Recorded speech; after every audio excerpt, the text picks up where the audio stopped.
Let's bring you this story. Lobby groups are concerned that Eskom has decided to take Unit 2 of Koeberg Power Station offline from today. The power utility says this is to carry out scheduled maintenance expected to last 5 months. This means 920 megawatts off the grid for those months. Let's discuss this now with Peter Becker.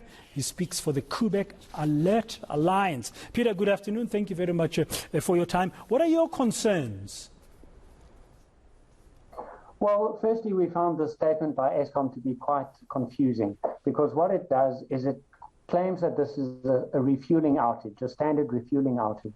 But we also know that Eskom wants to extend the life of the plant by 20 years. And for that, they need to do a refurbishment. So a normal refueling outage is only about 4 weeks, whereas they say this one is going to be closer to 6 months. So it's not very clear why they aren't being upfront about exactly what's going on. What we are saying is that this is a very bad time. 2022 is a very bad time to take the unit offline for a long time. We're in load shedding crunch time right now, and it's going to have a dramatic impact on the economy in terms of load shedding.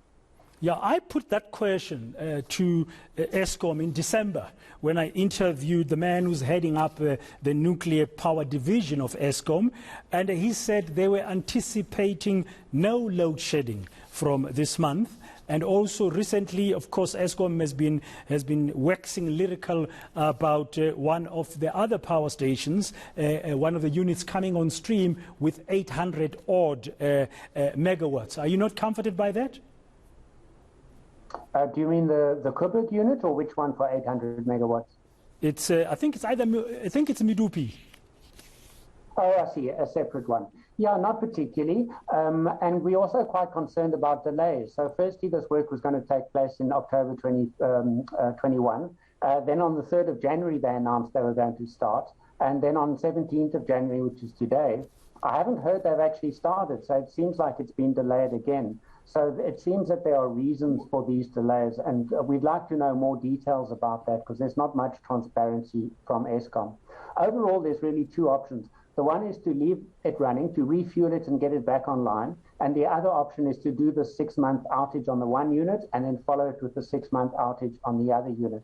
And that means we're going to lose about 1,000 megawatts, or about 1,900, one stage of load shedding for the entire year. And we really don't think that's worthwhile. Koeberg is an old plant, it's an old technology, and it's the future, as we all know, is renewable energy. And this is going to cost somewhere around 20 billion or maybe up to 40 billion to do this refurbishment. And we just feel it's not a clever way to spend money at this stage. So the refueling is unavoidable from what you're saying. They have to refuel now and again, but you're questioning the timing of 6 months, because it indicates they could be also doing refurbishment, and that's where the confusion comes in, and that's what you are concerned about. Yeah, and that's a good point. Refueling must happen every 18 months. Now it's 14 months since it was last refueled. So there's actually no need to take it offline at all at the moment. It could run for another 4 months odd. So it's an unseemly rush to get this whole thing done.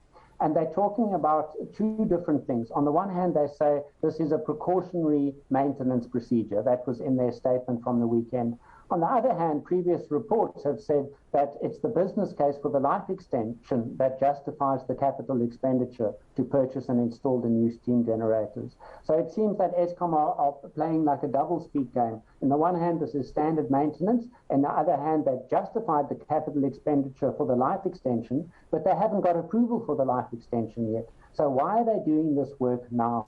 If the NNR is going to approve the life extension or not approve it in about 6 months' time, why not wait till then? That would mean less load shedding and also less potential wasteful expenditure. Because imagine if they spend the 20 billion and then the NNR says, actually, because of the problems in France, I don't know if you've heard, but 10 reactors are offline in France due to cracks of a quite similar design to Koeberg. So the possibility is the NNR might say, no, you can't extend the life. So what's the rationale for spending 20 to 40 billion on doing this job without even knowing whether the plant will run beyond 2024?